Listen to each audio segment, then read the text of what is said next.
This is awesome. Oh, Clark, hey. Good to see you among the living, man. Check it out.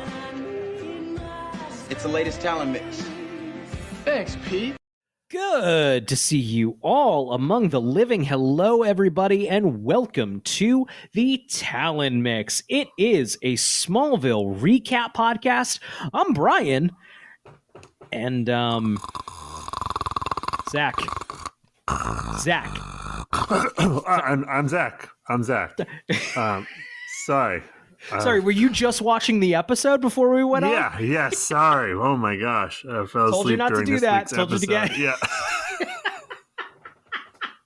Yeah. This is our Smallville recap podcast. Zach and I watched Smallville together in college, and now we're doing it again in our 30s, because that's pretty much what a podcast is. Zach, this episode's a stinker. It's coming out the gate. But it's not bad in like noteworthy ways. Like it's not bad. It's just nothing. I think we have to have a conversation when we're done recapping whether this is a contender for the Zero Award. I mean, so far this season, this is the Zero front runner, certainly. Absolutely. For anyone not familiar, Zero is an episode in season 1. It is, Zach and I sped through that episode. I think that episode is 25 minutes of just all we wanted to do was when it's a bad episode of Smallville, we're having fun talking about all the silly Smallville things. I think when talking about Zero, the only thing we wanted to do was not be talking about Zero anymore. There was like an existential plight to our recap that week. Maybe it's because that was before we were airing the podcast. That's true. I will say this one's bad enough of like, we just got back into clips. I'm like, I'm going to start putting clips together again and like finding them, and we'll do them because I think that adds a little bit of fun texture to the show. I have some clips. I don't even know if it's worth the fucking time, dude. Oh, no. You should play them just so the listeners can be reminded of how boring this episode is. This episode's one of those where you can tell some of the actors knew what a piece of shit it was while they were like, Rosenbaum is totally checked out of this episode. Yup.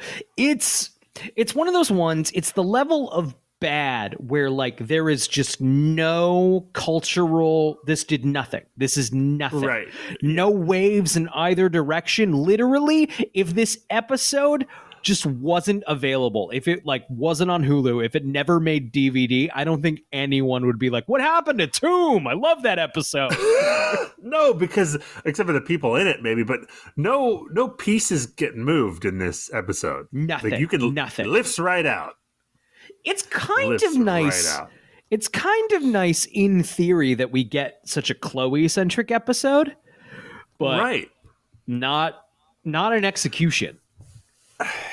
You know, I like in this show when they try to do different things. They try to do something that's not really a Smallville episode, but when you do that, oftentimes you're going to miss, you know, and this is a miss. Yeah, I've been rewatching Buffy the Vampire Slayer recently, and to Smallville, you can't come out swinging with a spooky episode and give me this. Like, no, that's the thing. The first 30 seconds of the episode, I was like, "Ooh, this is fun! How fun! Kismet!" We're in October recapping. This was a February episode, but it's spooky. Right, perfect. Right, perfect. Spooked me right to sleep. Spooked me right to sleep. It's so normal. Sorry. I was well rested today, Brian. I was well rested when I sat down to watch this episode, and I was nodding off. So what I normally do in my morning is I get up with my daughter around 6:30, 7 a.m. I get her bottle ready. I get, her diaper change ready for the day. We go, and then I watch usually a movie, but lately it's been 2 episodes of Buffy. While she gets her bottle, I let her play on the floor a little bit. And then about 90 minutes, basically that's a good indicator it's time to put her down for a nap. So I didn't do two episodes of Buffy this morning. I did an episode of Smallville and an episode of Buffy. And while this episode of Smallville was playing, all I wanted, like, God, get me back to Buffy, please, I beg of you. Right, because it's like a pale Buffy imitation. Exactly. And yeah. Oh, see, we keep going back to this, but the vampire episode is at least campy bad in a fun way. Had a lot of fun watching it. Had a lot of fun talking about it. A guy gets his dick bitten off in that episode. There is look. Doesn't happen every day, and it's exciting when it does. It's like a rainbow when a dude gets his dick bit off in the opening, in the cold open. Carrie Fisher's in that episode. Give me that episode 10 times out of 10 over this episode. 10 times out of 10. Quick, I said cold open. Is it a cold open when it's related to the episode, or is it cold open just purely almost a little sketch, closer to like The Office? Oh, that's a great question. I think we were taught that it's something that has nothing to do, but I think that people use the term now just to describe the opening. It's just a blanket. Right. Yeah. Yeah. All right. Man, before we get into this just riveting fucking episode of Smallville, can I go on a quick movie diversion? Yes, because we don't have this. We're going to have 20 minutes of recap. We're going to we're going to sprint through this Sonic the Hedgehog speed. Dude, I just got out of Saw X. The way you have to watch a movie when both you and your wife want to see a movie, but you have a 7-month-old, is Emily went last night and then I went tonight. We were going to go together on Sunday. Our babysitter got COVID. So... Selfish. You know, how dare they? But so we did it on different nights, which gotta say, I would have had way more fun, I think, with Saw X had I saw it with my wife, who I enjoy watching stupid movies with. Of course. So here's the thing: this movie's gotten pretty decent reviews. It is currently sitting with an 83% on Rotten Tomatoes. Yeah. For reference here, the Saw franchise usually sits at like the 30s to 40s. The first one, which is widely considered the best one, I would say 50. The best. Yeah, right. Is it at 50%? Yeah. And I think that's risen with affection over time. I think that was like 46 when it came out. Like it's gone up a little in like score inflation. So Saw X is being widely pretty well received. A lot of, if you go on Letterboxd, you see a lot of like best Saw, bare minimum best in a while. Gotta say, I like these movies. I like these dumb idiot gremlin movies. I liked it. I had a good time. I have no idea why this one is being so well received over any of the other ones. It was Saw. If it was Saw, it had some yucky traps. It had some real dumb shit. It has some okay shit. It was fine. I'd give it a pretty middle of the road. It was fine. I haven't seen the movie, but it does seem to be this nostalgia thing where if something goes away for a while and then comes back, oftentimes people are like, "Oh, and this." Yeah. Like, to be clear, you not a particular fan of the Saw franchise. Is that fair to say? I've seen the first Saw. Yeah. I think you would give this a 2.5 stars. The same I think you would give the rest of the franchise. I have no idea. Like, don't get me wrong. Was this better than Spiral from the Book of Saw? Yeah, probably. Not by like a lot. Right. Not by a significant margin. Is it? Could it be the people who are writing reviews now were like grew up with these movies? Like, I'm trying to understand why this movie's getting. Yeah, I truly don't. It's not. If anything, I think there are some missed opportunities. It focuses more on the Jigsaw character, which is fun. He's inarguably the main character of the movie, which he's never been before. And that's fun. Not even of the one called Jigsaw? No. No. That's Zach. That's ridiculous. What an absurd thing to say. I'm sorry. I forgive you, but like, watch it, bud. This is serious. Get your head in the game. But it doesn't he's the main, and that's a fun little twist on it. But like, it doesn't explore this character in any way I found interesting. It doesn't illuminate anything about him or like change my perception of the other, let me be clear, 9 fucking movies. It was mostly stupid. It was kind of fun.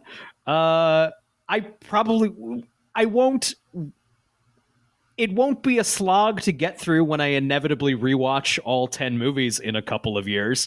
But also, I'm not going to be like, it's not going to be like a shining spot. It's a dead average, dead in the middle. It was fine. It was fine. I wonder if you watch it like over a couple days with all the others, if then you're like, oh no, this is much better than. That's a good point. I also will say, I didn't get to watch it with my wife. Not that we would have gotten to talk during a movie, but like I found a lot of like the actual like Saw stuff to be kind of snoozery of like, yeah, his finger's fucking broken. I get it. I've seen it. There's 10 of these. I've seen all its tricks, you know? Terrifier 2 exists, and that movie shocked me to my core. You got nothing left, you know? Get your Bush era tricks out of here. But I also, Emily said that her theater was like 3/4 full. Everyone's having a good time. My theater, there was just a smattering of people. We watched it in dead silence. Oh no, yeah. Which could, certainly like a comedy, there could have been a communal yuckiness factor of like, oh no, we're all stuck in this together. That would have like maybe raised the bar for me. Horror movies in particular, I feel you need to see with as big a crowd as possible. I think it depends on the movie. Yeah. Or completely by yourself. Right. Right. So I don't know. I'm still just perplexed. Maybe you're right. Maybe it's a nostalgia factor. People haven't been like watching these as much.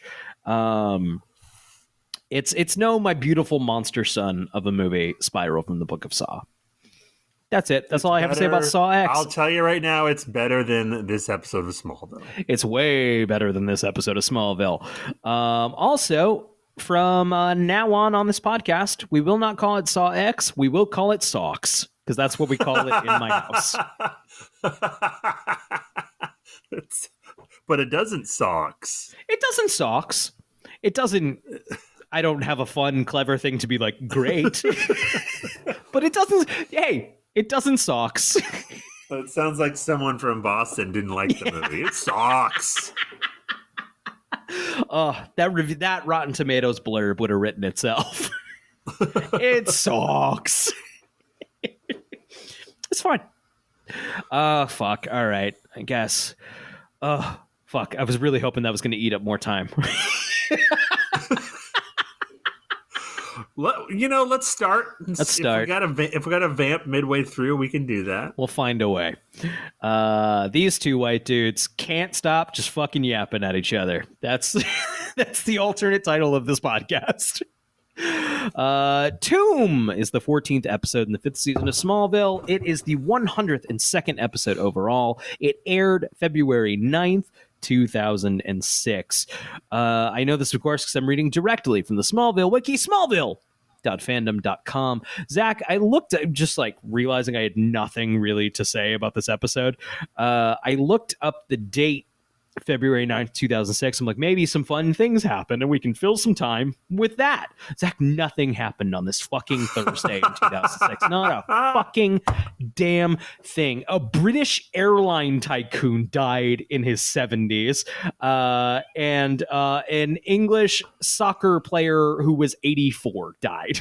I worked a shift at Blockbuster, then went home and masturbated. I mean, this is literally all that happened. That's it. That's wow. That's it. In human history, according on this day.com. That's all they fucking got. Check On It by Beyonce featuring Slim Thug was the #1 song. Maybe can we look up what other TV shows played that day? Like, were they all stinkers? Was there Thursday? That's Friends, right? Oh, Friends is done. Friends is just done. Friends' We get a only Joey just episode. done. We get a Joey episode. That's of note. There we go. Which episode of Joey aired February 9th? February 9th, 2006 TV schedule. God damn, now I'm looking it up. TV listings. Let's see. ABC had Dancing with the Stars and Grey's Anatomy. So basically they're lined up now. CBS had Survivor and CSI. We had a That 70s Show on Fox. We also had an OC. That's one of my faves. Let's see. We had a Will and Grace. That's amazing. Almost 20 years ago. And it's the same lineup on ABC and pretty much on CBS. Like CSI is now NCIS or whatever the fuck. Right. Or just some CSI spinoff that's probably still in existence on that channel that only old people watch. Dude, I gotta say, Smallville will be followed by on the WB by Beauty and the Geek in an episode titled Strip Poker. What's Beauty and the Geek? I believe that was a dating show, like a Bachelor style dating show where she was hot and all the guys are geeks. So stupid. Dude, there was nothing on TV tonight. That's why they dumped this episode in there. I guess so. Oh, fuck. All right. That's enough. We tried. Let's talk about the fucking show. Fucking hell. Rip the Band-Aid off. Here we go. During a thunderstorm, Chloe is taking a shower at Lois's Talon apartment when the power goes out. They make an excuse why Chloe is taking a shower at Lois's apartment. Whatever. It's not crazy, but it is like, all right, so you just really needed Chloe in the shower, huh? And you don't have a set for Chloe to take a shower on. Okay. Yeah. Okay. I also like, spoiler alert, she's going to get possessed by a ghost here that lives in the walls of the Talon. I like that this didn't happen until now. Yeah, right. Lois has taken any number of showers. But Lana. Yeah. And they do ask that question at the end of the episode, like, why did she choose me?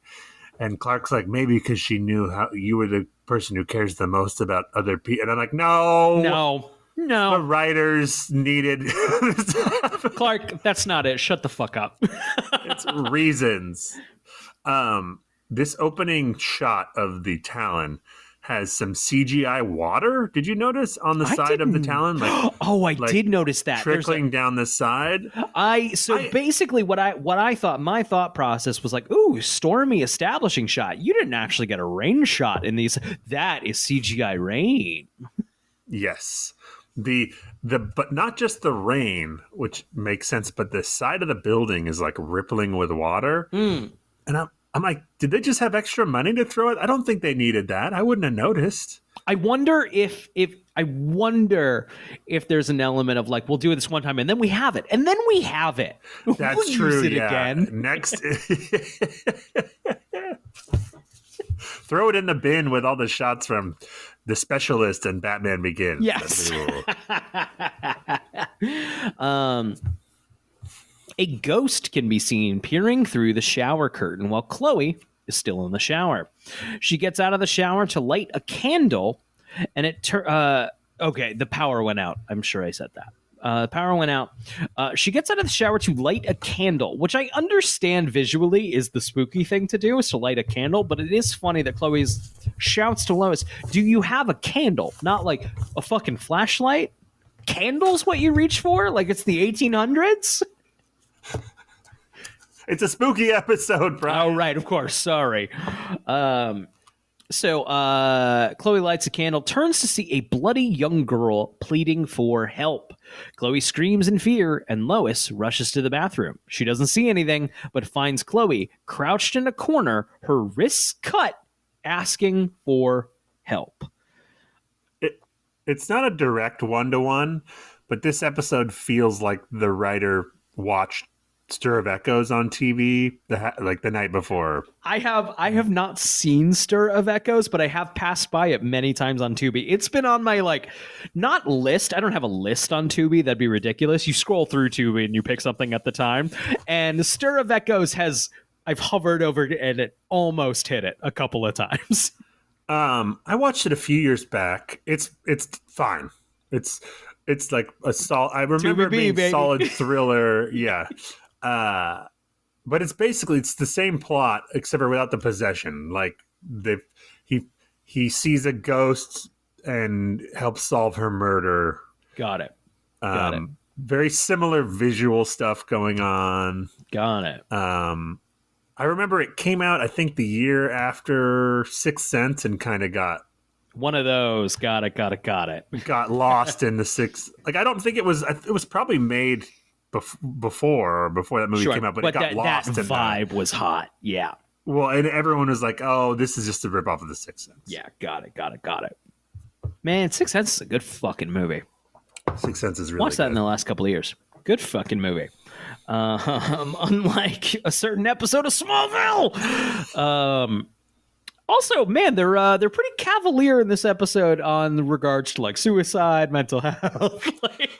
Man, pretty woof. If you're sensitive to that stuff, this episode, woof. Buckle in or get out of the car. Probably get out of the car. Maybe don't buckle into the car. Let's add that to our reasons not to watch this week's episode. At the hospital, Clark meets Chloe's psychiatrist, Dr. Seidel, who theorizes that Chloe might have cut her wrists due to too much stress. Perhaps from keeping a secret that she feels she can't share, or family history. Oh, gosh golly. I just love the idea of like, what fucking psychologist does Smallville Medical have? Is there in-house? Surely someone who would say something gay. I don't know. Maybe she's got a secret she can't share. Should we go in there and find out for medicine? What do you think it is? Do you guys have any ideas of any cool secrets? I'm really bored. Like, they needed to animate Dr. Nick from The Simpsons into one of these episodes. Okay, so Lois denies any family history of mental illness. Dr. Seidel states his intent to treat Chloe aggressively. Is this where we're learning the history? What do we know about Chloe's mom thus far? I thought, I can't remember if we learned before this that she is in a mental hospital. I can't tell if we learned before or if I just remember that from the show, from watching the show. Yeah. You know? Yeah. I've it confused seems that like it was mentioned before. It seems like it was mentioned before. I feel like that too. So in this scene with the psychologist, we get our first introduction to, spoiler alert, no one cares, the guy who's going to end up being the serial killer, which is the orderly at the hospital. Right. And you know he's the bad guy because the camera lingers on this random orderly that doesn't have any other line or reason to be there. Nope. But noteworthy to me was the psychologist is like, he calls him orderly. He's like, orderly, please take this woman to her room. I'm like, bro, he's got a name. Is this first day? That's not. Yeah, right. He calls him that later in the episode too. Orderly. Like that's like a position. Right. That's your coworker. I know, like, obviously as a doctor, you're like rank higher, but like that is your coworker. It's not Metropolis Medical. This is Smallville. There's like how many people coming in staff? and out, you know? Right. How many people are on staff? You have a couple orderlies, one psychiatrist. Learn the dude's name, buddy. Learn the dude's name.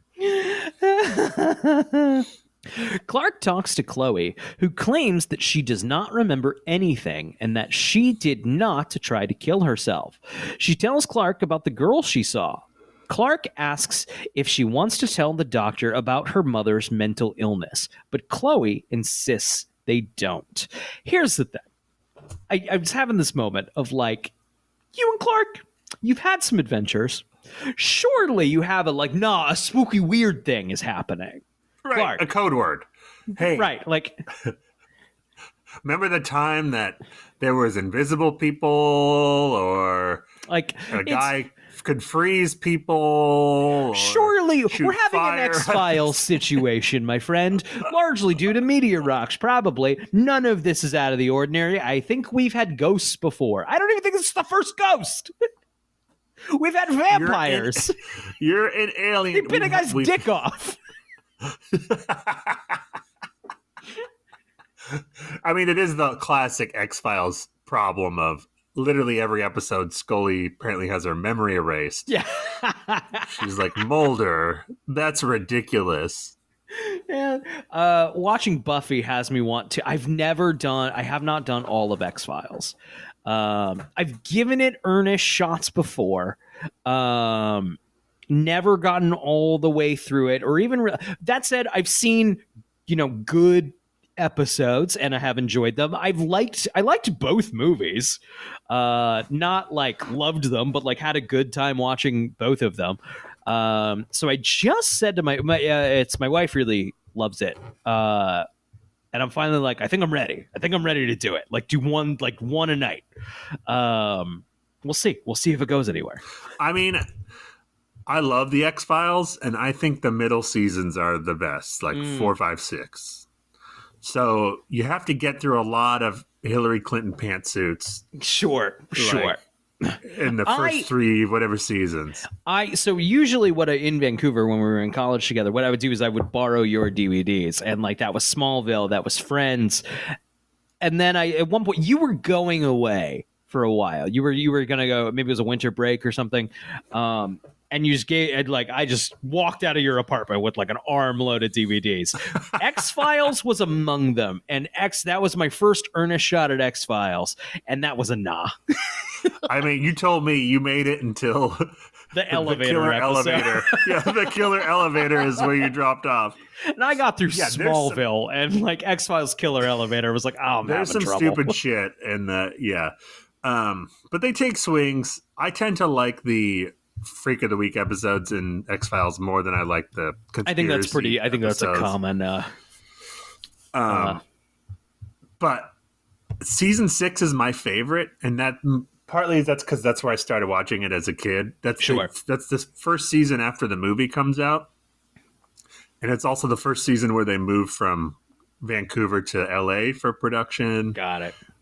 But it's similar to Smallville when it starts to have more fun with it.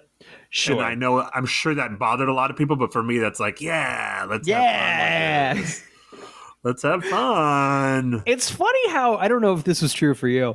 I feel like my perception of X-Files as a kid was that this was prestige television, essentially. And it's like, no, it's goofy it's a goofy genre comic book. Yeah. It was at that time. Right. And, it was a very cinematic way they shot the show. Sure, that's true. Compared to other shit that was on. Right. But yeah, it's so silly. So that said, it's absurd. Yeah. Been watching Smallville. I kind of want to dive back into X-Files. I've been watching Buffy. And then my wife is watching Monk. A lot of Monks. There's a lot. What's happening a lot in my house right now is there's a lot of genre TV on. Bring back genre TV. It's good. Where did it go? There's still genre TV. Not of note, I think. Certainly not that's like taken over. I mean, like your Stranger Things, I guess, but that's not really what I mean. I mean your episodic genre television. Your Freak of the Week show. And nothing with a fucking Yoda. No Star Wars. No Yeah, no. Nothing where you have to watch something else to understand it. Yes, I just want a random episode, and like even if I'm not like in the drift on it, I still fucking get it. I still understand the problem of the episode and like what all the characters are doing. That's it. Like, fuck it. I don't love Monk, but like I can sit down and watch a fucking episode of Monk. I understand Mr. Monk's got to solve a fucking problem and he's fucking scared of germs. Easy. I'm following. I mean, I'm in the mix. It's funny. Most of TV or a lot of it is the opposite of that because of, it's streaming. So you don't even know where the episode ends sometimes unless if it weren't for the credits, it's not the end of the episode. We're just cutting a 8-hour story into 8 parts randomly. I don't know which publication this was, and I probably wouldn't name it even if I did. Put out a list of like the best standalone episodes of TV. And now, in general, if someone puts out a list like that, I assume they're talking about like episode 4 of The Last of Us, which is completely away from the main story of the show and just has this like separate little story. It's the best episode of that show, probably the only really good episode of that show. But on it, they have like an episode of Community. Like, no, you're just talking about television. Now you're just doing episodes of television. Yeah, standalone. There's a lot of like just shows that have normal episodes of TV. That's what TV should be. That's what TV should be, actually. Oh, man. All right. Are you ready for Martha and budget reports? Reports? It takes a lot to make a scene with John Glover boring. Yeah. Martha is studying budget reports when Lionel Luthor drops by unexpectedly, letting himself in the back door. She asks him to use the front door next time or call first. He asks if she is considering taking Jonathan's Senate seat, and Martha is unnerved by his questions. Lionel offers his condolences and leaves. It is a weird move to knock at the back door to someone's house. That I kind of don't mind it. As a general character. I think that's a Lionel power play because knocking at the back door, that implies a little bit of familiarity. It's like I parked deep in the driveway. I came around the back way. I came around the comfortable. How did you know she was in there? So he was looking through the window. That's the creepy thing. He's like, oh, she's in the back. I'll just go Lionel's around back. Beautiful face. Like she's in the kitchen. She's like, Jonathan's body's not cold back yet. It's not cold yet. Come back. I'm coming for you, Martha. I'm in a month, please. Let me mourn my dead husband first. Chloe hears a voice begging for help coming from the bathroom in her hospital room. She gets up to investigate and sees the girl again. Lana arrives just then, and Chloe asks her to help her find the girl. She sees blood. Go ahead. I'm sorry. Before I forget, I just want to add, Lionel, when someone's lost someone they love, I don't think they want someone else to be like, I know exactly how you feel. No. You know what I mean? Like, oh, I lost someone too, and let me talk about that. No, not what people want. No, just be there. That's all. Just be there and like let them draw their own conclusions of like, oh, you maybe not like let them do that. I understand you have to let us, the TV audience, potentially get on board with the fact that Lionel wants to smooch Martha and find that a compelling story, but right. But I just don't. He said it in multiple episodes at this point where he's like, when I lost my wife, and it's like, dude, maybe later, like a month down the road, later. Yeah, when we're talking and telling stuff. Right now, don't make it about you. Johnny's going to roll over in his fucking grave, Zach. He's going to roll over in his fucking he already grave. is when that fucker knocked on his back door of his house. He's just like, zombie Johnny K! For you. That's where we get the fucking hand through the dirt mound of the grave. That would have been an episode. They should have done that instead. Zombie Johnny K episode. Kryptonite makes him a zombie. John Schneider has to blow his head off. Clark has to blow his head off. John Schneider's still on the payroll. He's still getting credited. I don't think we talked about that yet. Apparently, it's like a real pain to like change the header, the theme. So I guess they just pay him instead. So they just pay him. Well, I guess he's probably signed on for the season. So I guess that makes sense. But like, so he's still a regular cast member at this time. Even they're just paying him for nothing. But like they leave him in the intro. I wonder if that has to do with timing as much as anything else. Of like, look, this is literally perfectly timed for the block we have. Right. Yeah, probably. probably. Interesting. Speaking of Buffy, there was a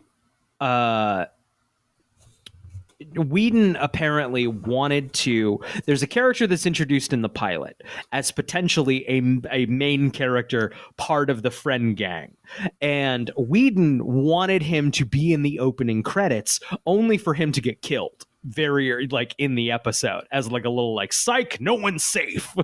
And it was apparently explained to him like we're not doing that. We're not doing two versions of the intro. So I guess it's like harder to do than.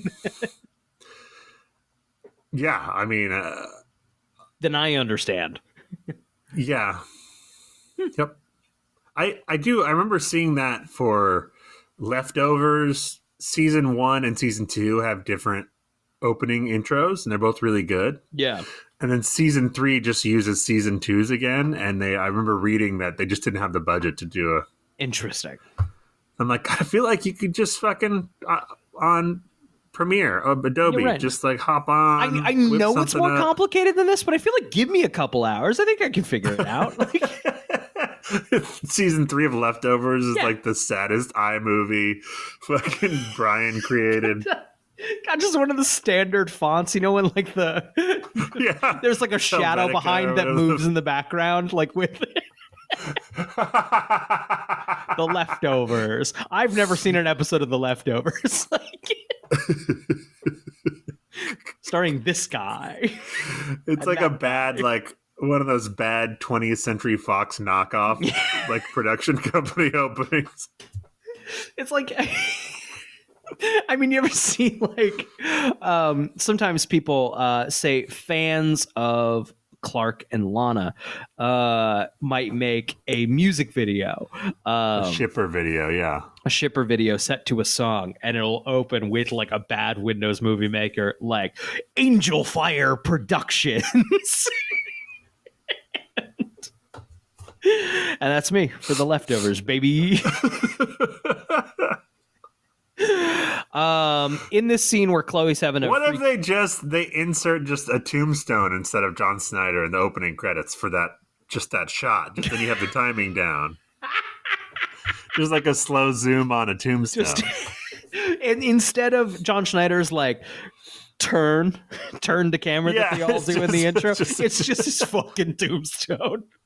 But it turns. Yeah. But it turns to reveal it's John Snyder's tombstone. There's still a wind. There's still like a big fan on it, so the little flowers around it are rustling. Yes. The bushes and stuff are blowing. Someone please put that together in Premiere. I beg of you. Okay. So Chloe's having a freak out in the hospital room. Oh my God, there's blood. There's no blood. There's a great shot where we see from Chloe's perspective, boom, we cut to Lana. We then see from Lana's perspective, there is no blood. Right. A Crook is doing a very good job here of, I think, portraying being a little afraid of seeing your friend having what appears to be a breakdown. Yeah. It's Alison Mack also doing a good job. Yes, it's there are moments that can be scary when you see someone you care about not doing well, and you have to kind of let the professionals do their job. And I think it is portrayed very well here. What I like about this scene is, so she follows this trail of blood out into the hallway, and it's like desolate, dead quiet. The hospital. This is like Halloween 2 hospital. Like there's no one around. It's really creepy. And then suddenly, when the psychiatrist pops up, there's 40 people. It's a bustling, busy hospital. It's the busiest it's ever been. When they go to restrain her, there's just people. There's activity everywhere. Like you would hear that shit going on. Yeah, you right. You didn't see those people. Right. Okay. Now, of course, I was worried not having enough to say. I'm going to bang through this next paragraph. And Lana is visibly shaken by Chloe's behavior and goes to Lex's, where he is on the phone, angrily insisting that the caller locate Professor Fine. Just a reminder. Yeah, don't forget about Fine. He's going to come back later. Lana tells Lex that Chloe tried to kill herself and asks if Lex could do anything from when he was in Belle Reve. Weird writing there. Seemingly genuinely concerned, Lex agrees to get her the best doctors available. Clark visits Chloe again, but this time she's in restraints. Lex arrives and announces his intention to transfer her because he doesn't think the hospital will offer the best care. Clark protests, and when Lex leaves, he breaks her out. Everything about the Lex part of this episode I hate. Yeah, it's bad. First of all, hey, remember that time you were in a mental institution and it was the worst ever? Yeah. No, because I had my memory erased. Okay. Do you want to get someone from that same hospital where they did shock treatment on you? Just a barbaric treatment of mental health. Treat our friend? And he's like, yeah, let's go get her. So they go. She doesn't want to go. That's the end of it, bro. That's the end of it. You can't be like, hey, I want my friend to go to this mental institution. And then the friend says no. You don't get a say, random friend. To be fair. The doctor at the hospital does. Right. To be fair, he is probably correct. She probably could get better help at Belle Reve than she could at Smallville Medical. So there's a great line there where he is trying to make that point. But the line he says is, he goes, I'm sure if Chloe scraped her knee, I'm sure she'd be in good hands at Smallville Medical. No, she'd still be better at Belle Reve. Yeah, exactly. No, Lex, I know, I understand your point, but you would be better off treating that yourself at home. Mm-hmm. Belle Reve. Look, take away all the history of Belle Reve. Like, say it's a good mental institution. Like great. They've reformed it. Institution. Yeah. To go from my friend tried to kill herself, she's seeing things that aren't there. Literally, this has happened over like a 3-hour span of time. Mm-hmm. I'm gonna commit her to a mental institution. Like, give her a day. Give her. Let's see a few different. You get 48 hours. Come on. Let's see a few different doctors. Yeah, right. And let's decide what the. Also, where's Chloe's dad? Right, yeah. You have no say in this, Lex. That's why Rosenbaum is like sleepwalking through the episode. He's like, this is so stupid. I shouldn't even be here. Yep. All right. Clark takes Chloe to Lois's apartment, where Chloe tells him again she didn't hurt herself, and she did indeed see something. He listens patiently, but is still skeptical. She sees the girl again and follows her into the bathroom. The girl's spirit disappears into the wall, and Chloe insists that Clark look. I love this idea. I guess what else would it be but that Clark needs to like turn on his X-ray vision with like a squint, that he can't just like, it has to be like, look through the wall. He can't just be like, the fact that he's not kind of doing it all the time is very funny. He can't be like, I already looked through the wall. Yeah. It's just me. There's nothing. I did a scope. I'm doing a scope all the time. I'm always looking for treasure. That he looks through, sees the skeleton, and then tears the wall open to reveal it. How are you explaining that to the fucking cops or whatever who show up? How did you come across as, well... Well, she said she thought something was there. I wanted to prove to her that nothing was there. So you tore the drywall open with your hand. Yeah, I did some, like, not inexpensive. Like, this is going to be a project to patch this back up. Also, how did you tear the drywall open with your hands? Are you a superhuman? You a fucking Why aren't your knuckles bloody? Are you a fucking Where's alien? The sledgehammer? Yeah. Are you an alien from Krypton? You have to tell us. We got you. Jor-El uses it, or sorry. Jor-El. It doesn't say Jor-El. I was in my head, I was thinking of like, I opted not to say it. But like Jor-El is sitting there in the ice horse, like, yep, those are the rules. You do have to tell them. If you don't listen, I'll kill another friend of yours. I'll do it. Clark uses his X-ray vision and sees a skeleton behind the wall. He breaks the wall open, exposing a body, but it is wearing a bracelet with a large kryptonite gem. When Clark stumbles out of the room, Chloe touches the stone, and the girl's spirit is transferred into Chloe's body. Chloe looks into the mirror, and we see the face of the dead girl commercial. This is another one of those nifty kryptonite rocks that lights up when Clark's close by it for some reason. Right, of course. You're allergic. What if peanut butter lit up when you were around it, Brian? Honestly, that'd actually be really convenient. That'd be so helpful. Yeah, that'd be so helpful. You'd be like, oh, I shouldn't eat that granola bar. That shit's glowing. It's glowing. Clark takes Chloe to his house. She's acting erratic and nervous, fidgeting and biting her nails. She starts talking about how the girl must have suffered so much and that they need to find the person responsible. Clark looks worried and leaves her to rest in his bedroom. Chloe rifles through her things and finds a license to carry a stun gun and a MetU ID card. A license to carry what? Here's a question. Yeah. Why are you carrying the license if you're not carrying the stun gun? Why wouldn't you just if you just put a stun gun in there, I wouldn't be like, does she have a license for that? Right, but the only reason you need the license is if you're going to carry that thing with you. The license isn't going to help you when someone tries to mug you. Do not remember this. I'm not going to lie to you, Zach. What happened? Does a stun gun come into this? Somebody gets stun gunned. Yeah, she tases Lex. Got it. And I think she tases serial killer too later. So why don't they just put the stun gun? Why don't they just have her take a stun gun? Because she has to go home to Metropolis U to her dorm so that Lana can see that she's out of the hospital or whatever.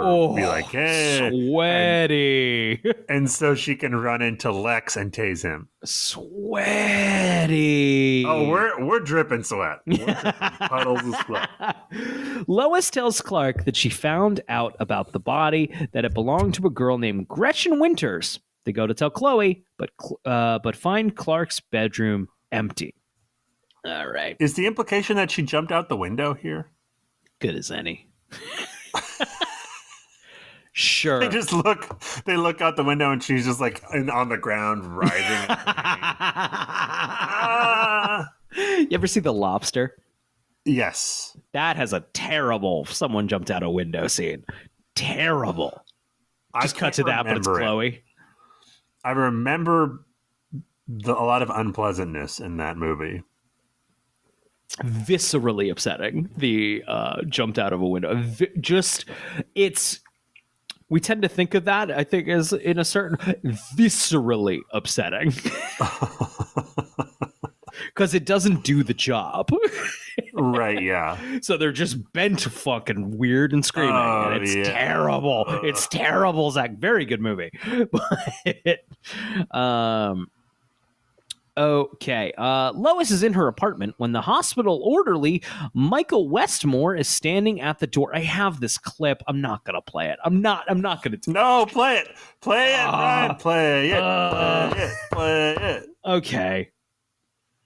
All right. But you did this.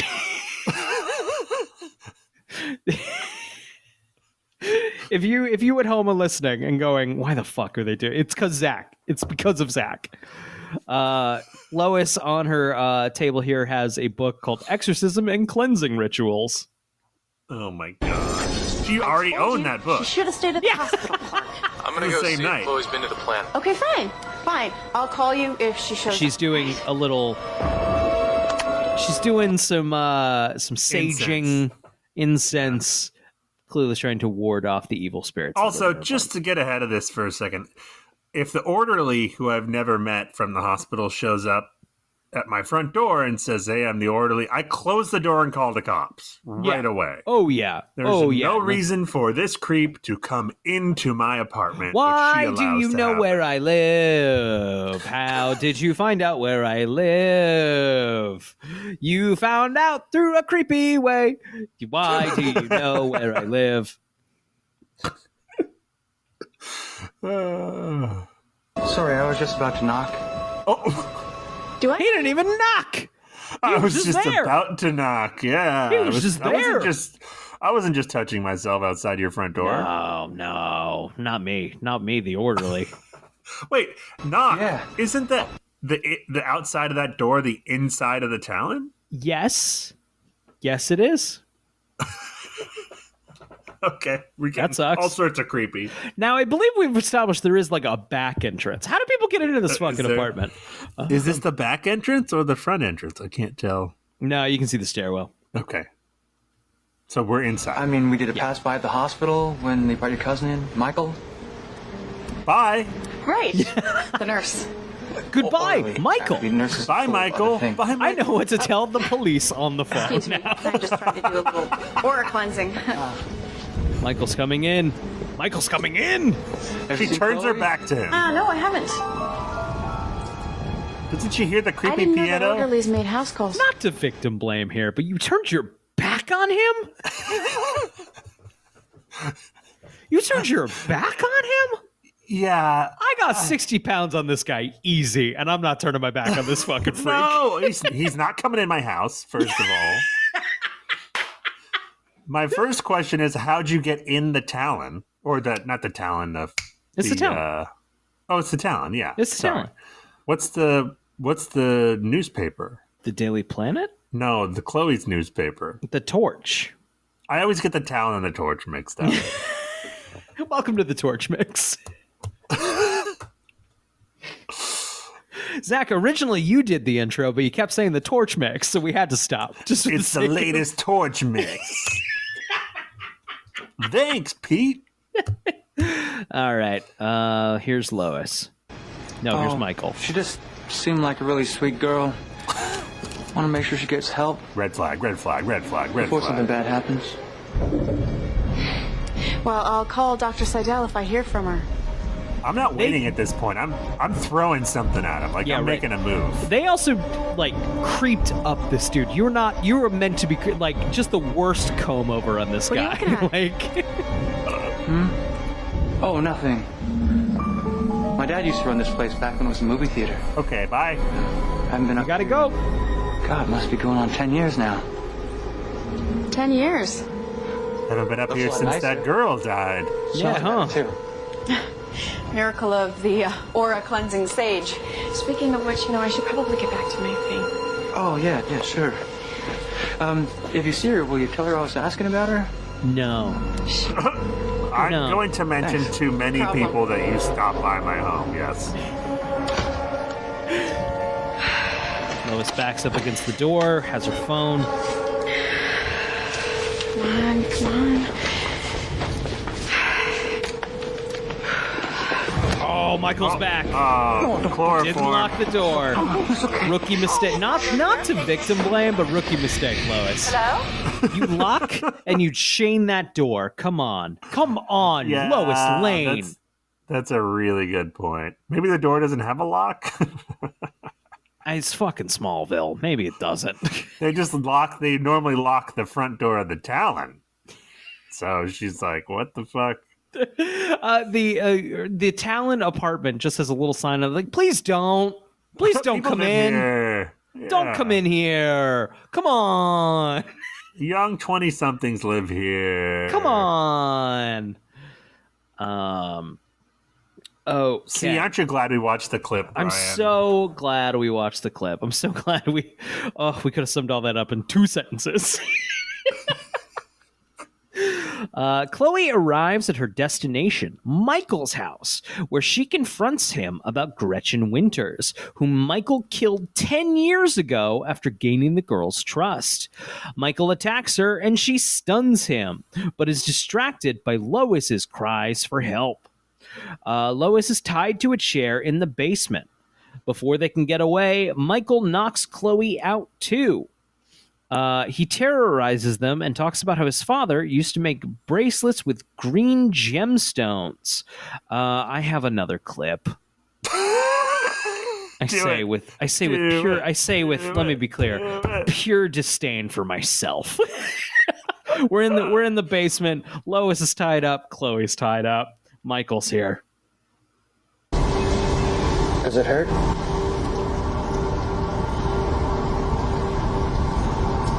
Do you feel like you want to do something wrong to yourself, even though you deserve it? He's talking to Chloe right now. Let them go. Them? Disassociated? Removed from what's happening? You really are sick. Look who's talking. Yeah. Yeah, Michael. There are things that squirm just beneath the skin, but I can make them stop. Hey! Get the hell away from her! I'm just trying to help before she ends up in an asylum, like her mother. Your mother. Your mother. Your mother. It's one of her squirmy things. She didn't even tell her doctor. But I get inside my girls. Find out things. He's pulling a bracelet out from a box. My father used to make these. He was very good with his hands. Then why didn't you get superpowers? Yeah. Why didn't you? Does your dad have super? Well, his dad can only just make bracelets. That's his superpower. That's it. I just sit for hours and A lot of the kryptonite just does mundane shit. Everyone gets a power, but they're all not While I really watched you tell me interesting. secrets. One guy can About my only roll threes on like a regular dice. That's it. It wasn't very That's nice. all it is. Because he was thinking about the number 3, But he loved her. and that's it. Every dice, it's really weird, but like no one's really thinking about it. Like, haha, that's crazy, man. But yeah, every time he rolls a fucking regular Monopoly dice, he gets a 3. Every fucking time, dude. I take the secrets. This is just not an episode of Smallville. You take mine. It's not. No. I don't Is need to hear Supernatural creepers. on by this point? Why are we doing Shoot the ones this? you love. I don't need to hear creepers, serial killers talking about how they want to get inside their victims on Smallville, okay? Save that for Oxygen. Exactly. This is very Lifetime movie of the week. Yes. It's just something you have to learn. He's taken a knife. He's heading back over to Chloe. Chloe's, of course, possessed by the spirit of a dead girl. No, wait, I'm sorry! So am I sometimes. But we do what we have to get better. It's on Lois now. Take it. Lois is nodding. No. I will not take the knife. Slit your wrist. Oh, okay. Screw you. Yeah, I'll go right on that. Jigsaw. Open your wrist and release all your She secrets. calls him Shorty. You can be at peace just like all of them. Screw you, Shorty. Or you watch your cousin die. Do it! Dude. This was a purely spontaneous reaction. I want you to know I'm just communicating to you what happened. We are recording right now for a podcast. I put that clip on, and Zach, I picked up my phone and I opened Letterboxd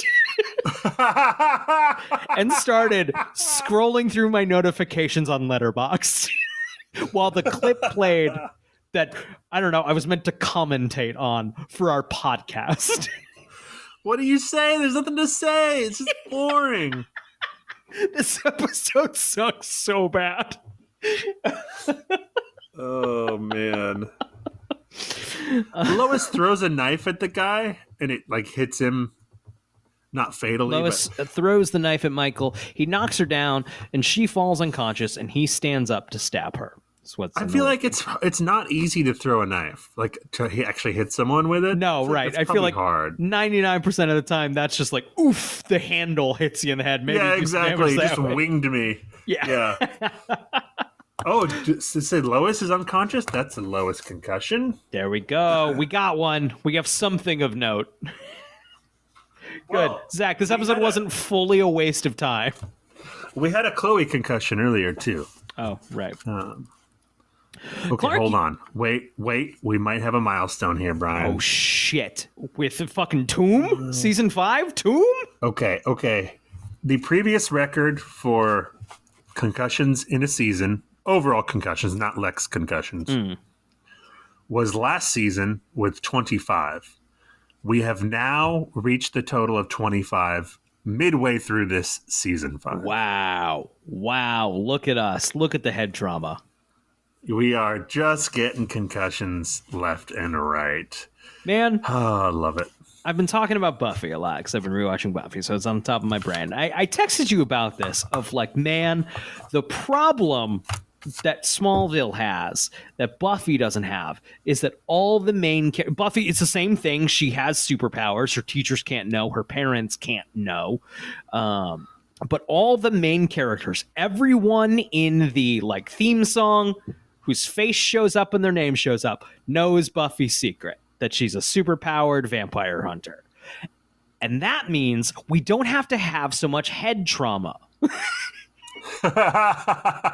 Right, yeah. It's everyone can go on the adventures, and like we can also do other stuff while the adventures are going on. We can also do the crushes stuff. All the crushes stuff is great and can happen on adventures. Smallville. I'm looking at this my little Smallville sheet of tallies. Yeah. We come really close to getting a specialist from Metropolis this episode because Lex is like, I need to bring her to give her the best treatment in Metropolis, right? So close. That would have been great. Honestly, that would have made the whole thing worth it just to see that again. Been a while since we've had a specialist from Metropolis, but a couple close calls. All right. Clark uses the Daily Planet archives to find information on Gretchen Winters and recognizes Michael in a photograph. He gets the address and super speeds into the basement just as Michael is about to stab Lois. However, he is weakened by Chloe's kryptonite bracelet and Michael knocks him out. Did you see this?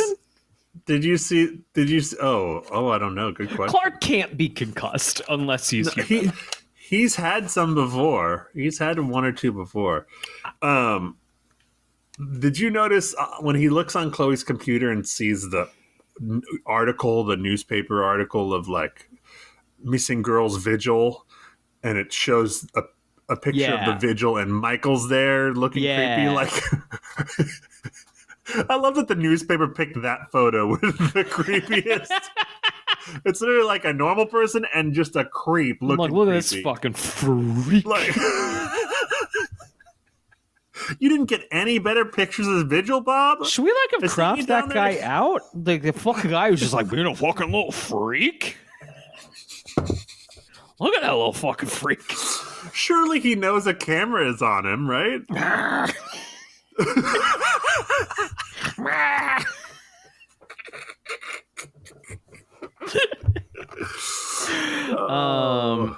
Okay, let's see. Kryptonite bracelet, Michael knocks him out. Chloe pleads with him, calling him Mikey until he softens and approaches her. He touches the bracelet and Gretchen's spirit leaves Chloe and flies into Michael. She then stabs Michael's body, killing him and freeing her spirit. Clark is done with his farm chores when Lana arrives. They talk about the state of their fractured relationship, but do not resolve anything. I don't know about don't resolve anything. She seems to dump him here. Just break up already. Just break up already. They're not, though. They're still together. I understand his father just died, but... I guess it's realistic in that oftentimes breakups are drawn out over like months because no one wants to fucking be the bad guy. Right. I've been there of like, it was for sure over. It was over. And then it was just a long 4 to 6 months of just break squealing. Like, Yeah. well, it's also funny in those ways, right? It's something I don't think Clark and Lana have. I think Lana's just waiting for the appropriate time to just like pull the fucking trigger. But like, it's one of those things of like, this is dead. This is broken. Yeah. But like, who wants to pull the trigger on this? Like, then like we don't have that long left on this lease. And like, I think Lana is done, but like, she's just like hoping without hope, just like some glimmer from Clark. Right. Any amount of confiding in her would turn her around. You know what I mean? Like, right. That's true. Clark, give her something, man. Something, man. I'm real strong. Fucking, I'm always fucking around with all those people around town. I just got real strong and I'm real worried about it.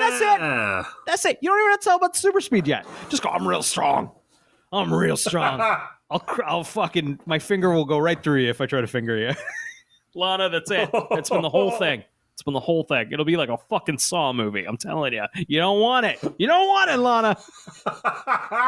Saw 3 is out by now. I tore in half. Mom. Sorry.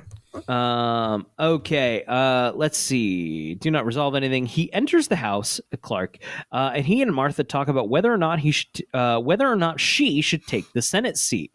Clark tells her that she should because it's what Jonathan would have wanted. There's a line here where Martha's like, we have a farm to run. And Clark is like, bitch.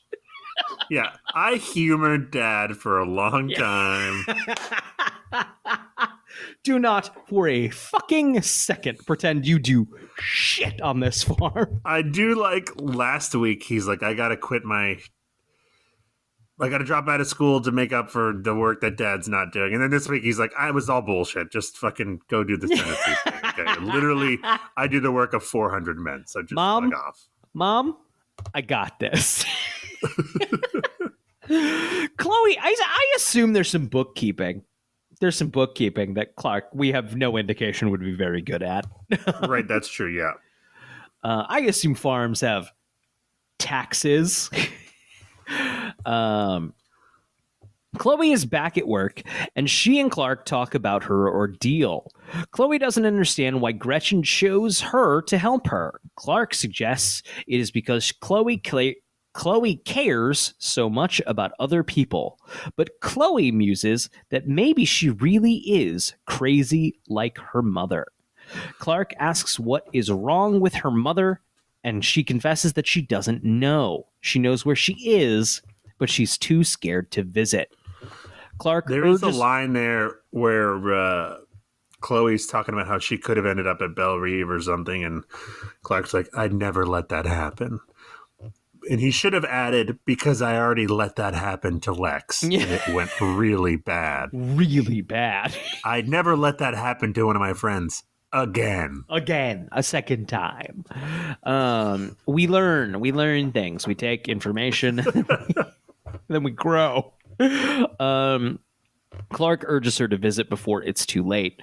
Chloe takes his advice and goes to visit her mother's facility, where they embrace wordlessly. Allison Mack is doing good work here. We do strategically pivot so that we only see the back of her mother's head, just in case we ever want to make that a real role at some point. Which we do next season. Got it. And that's it. That's the episode. No John Schneider this episode. He's only credited but doesn't appear because he's dead. He died. Dude, they don't even have one moment. I was just going to say, there's one moment that when Lex gets tased, I wanted to mention he gets right back up from his tasing. Like, he gets tased, he goes, and he kind of falls down, and then he gets back up, and it's like, what the fuck, Clark? Like, has he been tased so many times that he's built up an that he's just immune to it? Yeah. Like, that's not how tasing works, right? No. It totally incapacitates you. Right. No, it's an old girlfriend, a father was a cop, and they have to take a tase before you are given a taser. You have to kind of know what you're doing to somebody, and they make a whole thing of it, right? Of like, it's a whole day. It's effectively a ceremony. People come to watch you get tased, and I saw a bunch of dudes. I watched a bunch of big dudes go down hard. You got to go to these. Yeah, I only went once, and it was wild. Oh, that's crazy. Let's say there's no fun facts here, dude. There's no fucking fun facts. There's some deleted scenes. I refuse to learn about the scenes that didn't even make this fucking episode.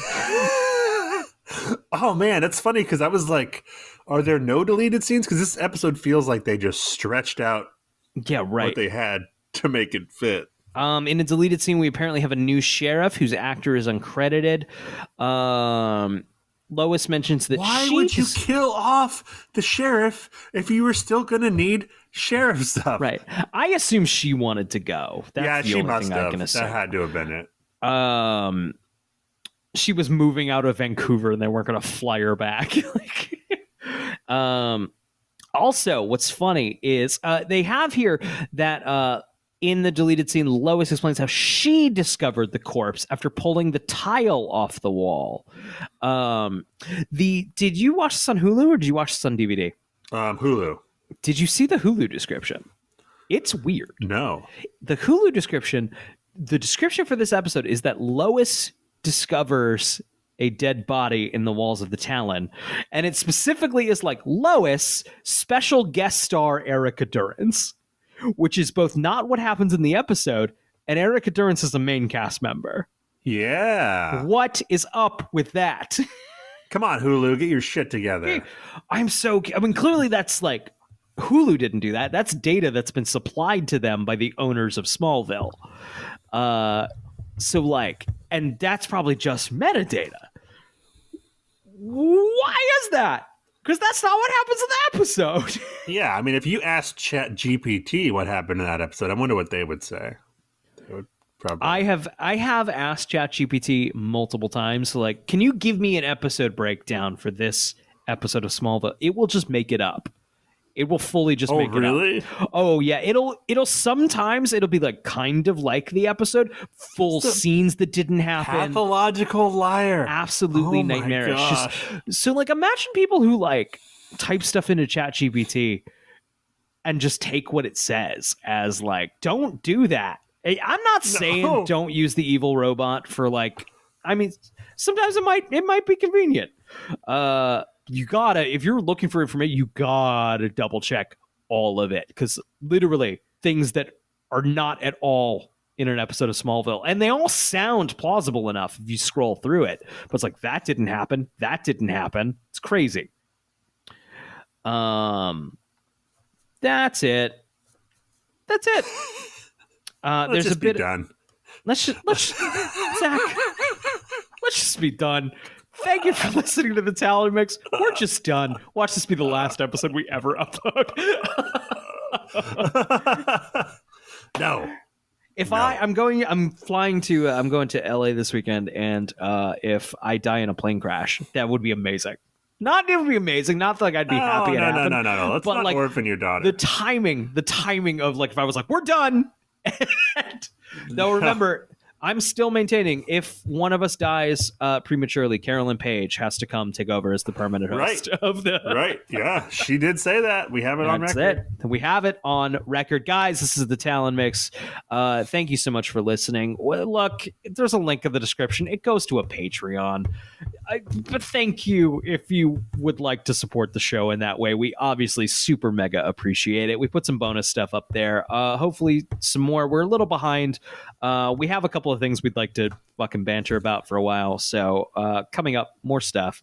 If not, we obviously completely understand that. You know what also means a lot? Just a nice review on iTunes or your podcasting platform of choice. A 5-star rating. 4 is also okay. Yeah. We'll take a 4. Yeah. We'll take a 4. Yeah. Like, we get it. Or just, hey, there's a Discord too, and just popping and saying you like the show means a whole lot. Zach, do you have a question for the Smallville gods? Yeah. I want to know, should people leave a review for this show? Good night, everybody.